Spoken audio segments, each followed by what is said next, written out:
Can everyone hear me? Awesome.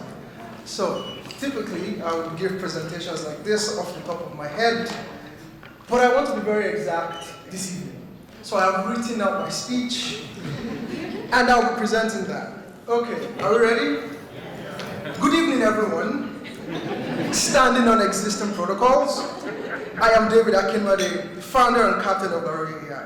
I'm sorry I can't talk about the story of why my title is captain and not CEO. Perhaps at another event I'll do that.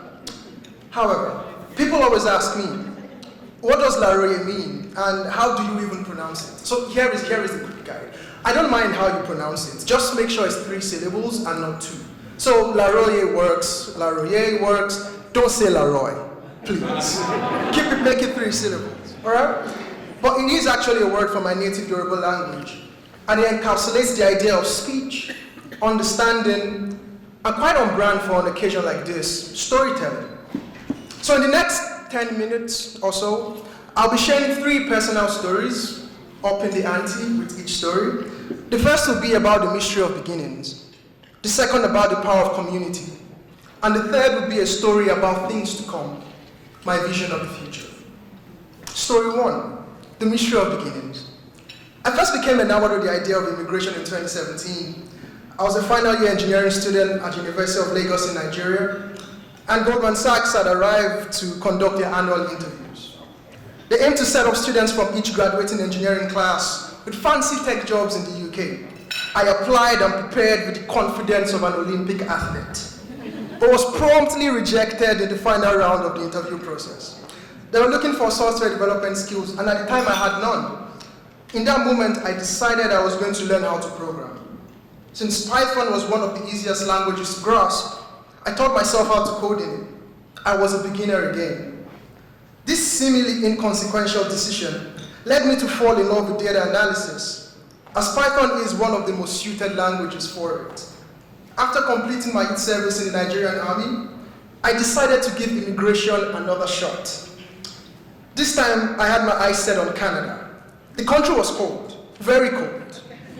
But what it lacked in temperature, it overcompensated for in the kindness of its people and a very attractive 2-year postgraduate work permit. However, I did get rejected again by 4 Canadian universities until on my 5th try, the University of Regina finally welcomed me for a master's in computer science. Guys, if you're going to clap that often, we won't finish this presentation. I was a beginner again. I had no desire to be an entrepreneur when I arrived in Canada, especially because the Immigrant's Manifesto is very clear. You get in, you get to work, and you get your PR. Deep in my heart, though, I still carried the pain of rejection I had suffered at the hand of Goldman Sachs, and I made it a conscious mission to rise as fast and as high as I could in the professional world of data. But life had other plans. Dr. Howard Hamilton of the Department of Computer Science at the university reached out to me in 2021 to work on a machine learning project for the Provincial Ministry of Corrections and Policing. It wasn't the most lucrative offer I had on the table, but I'm glad I followed that path that fulfilled my heart the most. If not for that project, I wouldn't have been exposed to learning more about large language models, which I applied during the second project at Saxtel.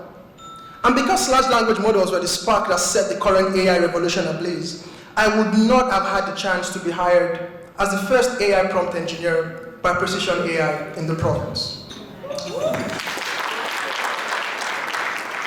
At Precision AI, my entrepreneurial fire was rekindled after winning my first 24-hour startup hackathon and participating in the Start Code 8 organized by the Cultivator. So here's the question.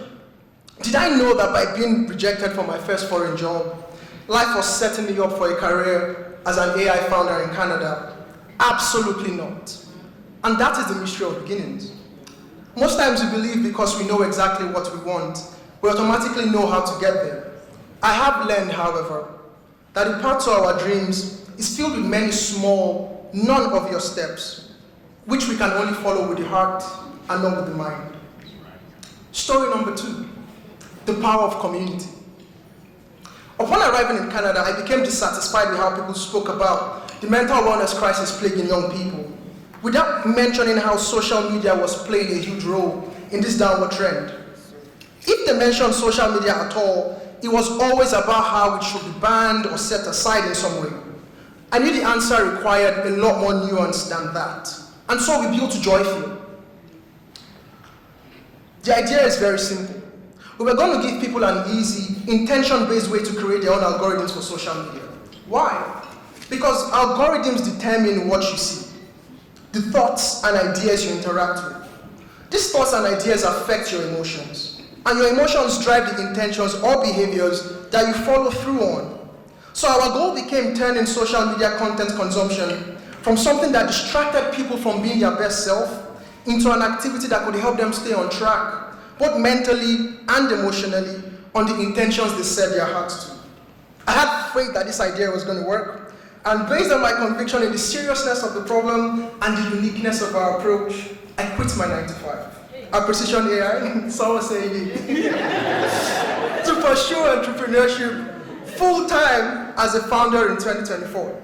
I got a hot desk membership at the Collider, which is a tech co-working space managed by Innovation Saskatchewan. And I went about the business of engaging young people to learn about this problem and also convincing talented people to help build the solution. I was a beginner again. But this time, it seemed like I had run out of beginner's luck. And the city that once loved me seemed to be against me at every turn. We would pitch our arts out and win nothing at pitch competitions. Most government grants considered us ineligible because we had only been in operation for less than a year. Investors considered us too risky an investment because we had no traction. Personal funds, which mind you were insignificant to begin with, had run out. Friends and family whom I'd have relied on for support seemed to be equally having a rough year, particularly my parents who were dealing with multiple land-related legal issues at the time. It became very hard to maintain team morale because there was no means of compensating them. Progress on the product stalled. I couldn't even pay myself. I couldn't pay my bills. My phone service got cut off. I couldn't afford my vehicle registration. I couldn't afford my rent. And I promptly became homeless within 9 months. There were many nights where I could only have sleep for dinner, as that was all I could afford. But in my darkest moment, God smiled on me again, and I found mercy. I understood that as long as I still partook of existence, of the ever-present I am, there is always more working for me than there is working against me. The black community shielded me. My local church, RCCG Peculiar Nation, shout out Peculiar Nation, get in. They basically said to me, while we may not understand the complex AI stuff you are trying to do to make the world a better place, we will make sure that everything else that could be a hindrance to letting you reach there gets sorted out until you get back on your feet again. And they did just that. They housed me, they fed me, they transported me to and from work every day for 3 months when I lived outside of the city. I chose to share this part of my story particularly because it is the fear of scenarios like this that causes people to shrink back from following the path of their highest potential. It is because of fears like this that the Immigrants Manifesto has remained the same for decades for people of black descent. Yes, the cost of the ultimate version of who you want to be would always be the sacrifice of who you currently are. But do not let that dismay you.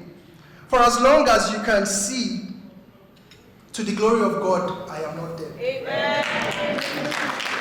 Mercy and fortune will always be available to favor those who decide to act in courage, despite the limitations, adversaries, or contrary opinions that may exist on their path.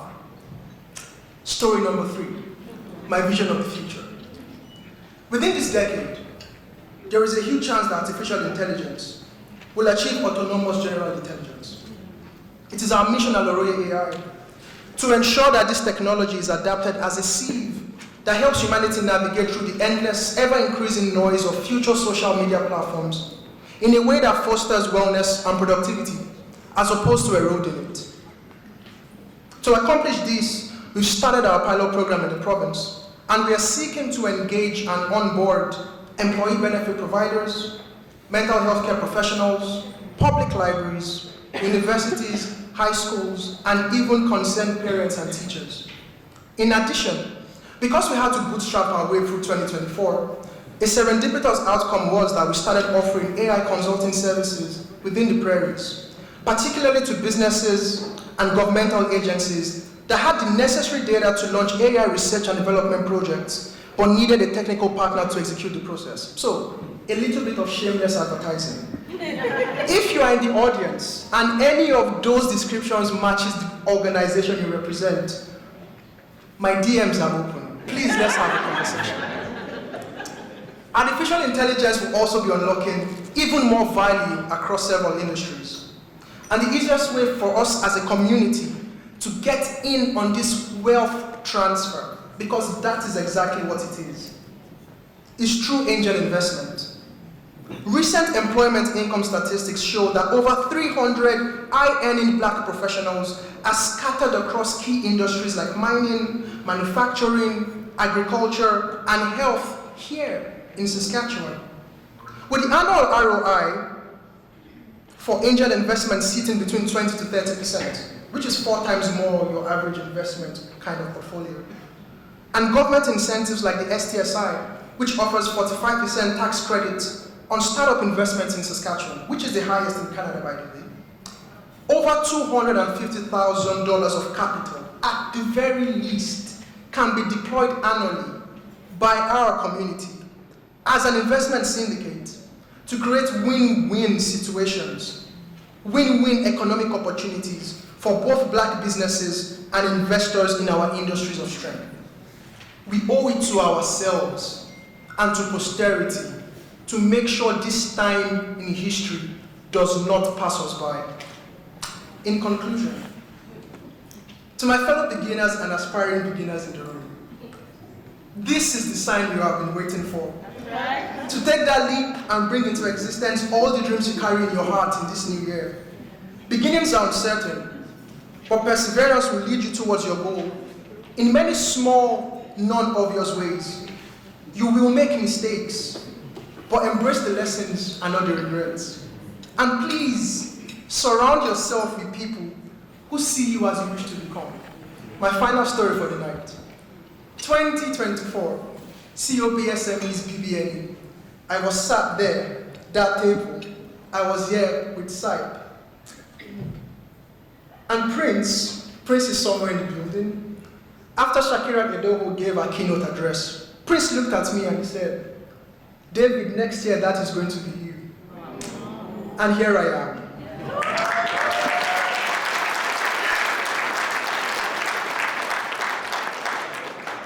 So in a similar vein, I am looking out at this audience tonight, and I'm saying, next year, some of you are going to be on this stage. And I cannot wait to hear all about the transformative experiences and insights you would have to share with us all. I am deeply grateful for this community, for this city, for this province. I hope you all find the rest of this networking event twice as enjoyable as you seem to have enjoyed my stories. Happy Black History Month.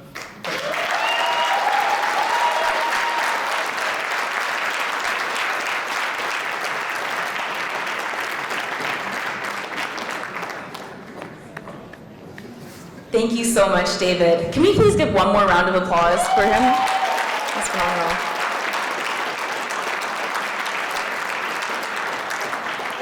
If there's one thing that I personally can take away from your 3 remarkable stories, I think it's just to act, to really take action, to not let fear hold us back, and to really leverage as well the relationships and community that we have around us to propel us forward. So thank you so much for your vulnerability and sharing, and also for sticking with it as well. We're really excited as a community to see what you continue to come up with your company as captain.